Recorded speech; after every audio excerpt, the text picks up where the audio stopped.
នាងអើយប្រពន្ធមួយនាងអើយចង់បាននាងអើយប្រពន្ធមួយ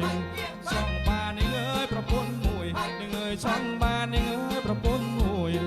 បើបាននាងអើយបងលែងព្រួយបើបាននាងអើយបងលែងព្រួយរូបបងបានព្រួយក៏ព្រួយសាច់ព្រួយសាច់ឲ្យខ្ញុំចង់បាននាងអើយប្រពន្ធមួយនាងអើយចង់បាននាងអើយប្រពន្ធមួយចង់បាននាងអើយប្រពន្ធមួយចង់បានប្រពន្ធមួយគឺប្រពន្ធខ្មែរសង្កេបងមិនយកទេសង្កេបងមិនយកទេព្រោះបងជាខ្មែរពុជអង្គខ្មែរពុជអង្គសង្កេបងមិនយកទេ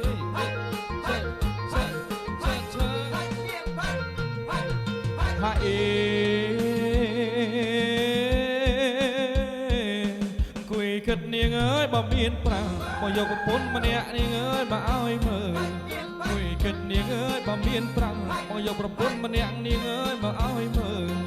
ការងារបងមិនឲ្យធ្វើការងារបងមិនឲ្យធ្វើអត់ទេចាំមើលតែនឹងប្រាក់ស្លាញ់បងការងារបងមិនឲ្យធ្វើទេចង់បាននាងអើយប្រពន្ធមួយចង់បានប្រពន្ធមួយពីមកអត់ដល់មកលឹង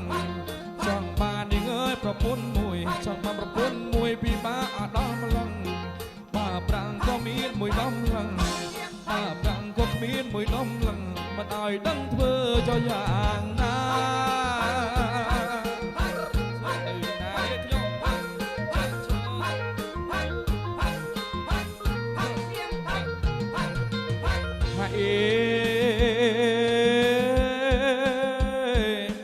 ចង់បាននាងអើយប្រពន្ធមួយចង់បានប្រពន្ធមួយព្រួយអាយ៉ាងខ្លាំងចង់បាននាងអើយប្រពន្ធមួយចង់បានប្រពន្ធមួយក៏ព្រួយអាយ៉ាងខ្លាំងបើប្រាំងក៏ពៀនប្រពន្ធប្រាំងបើសិនឲ្យយកប្រពន្ធប្រាំងវាធំសចាំងក៏មិនយកដែរយកប្រពន្ធប្រាំងនោះចង់បាននាងអើយប្រពន្ធខ្មែរចង់បានប្រពន្ធខ្មែរស្ដាប់អភិបតីចង់បាននាងអើយប្រពន្ធខ្មែរចង់បានប្រពន្ធខ្មែរស្ដាប់អភិបតីគោរពនាងអើយប្រពៃនេះគោរពនាងអើយប្រពៃនេះដែលចាតាំងពីបុរា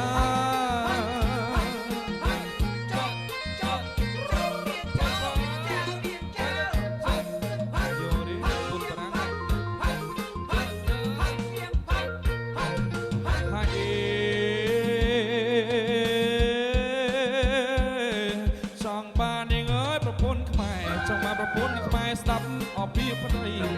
ចង់បាននាងអើយប្រពន្ធខ្មែរចង់បានប្រពន្ធខ្មែរស្ដាប់អភិបតីគោរពនាងអើយប្រពៃនេះគោរពនាងអើយប្រពៃនេះដែលចាតាំងពីបុរា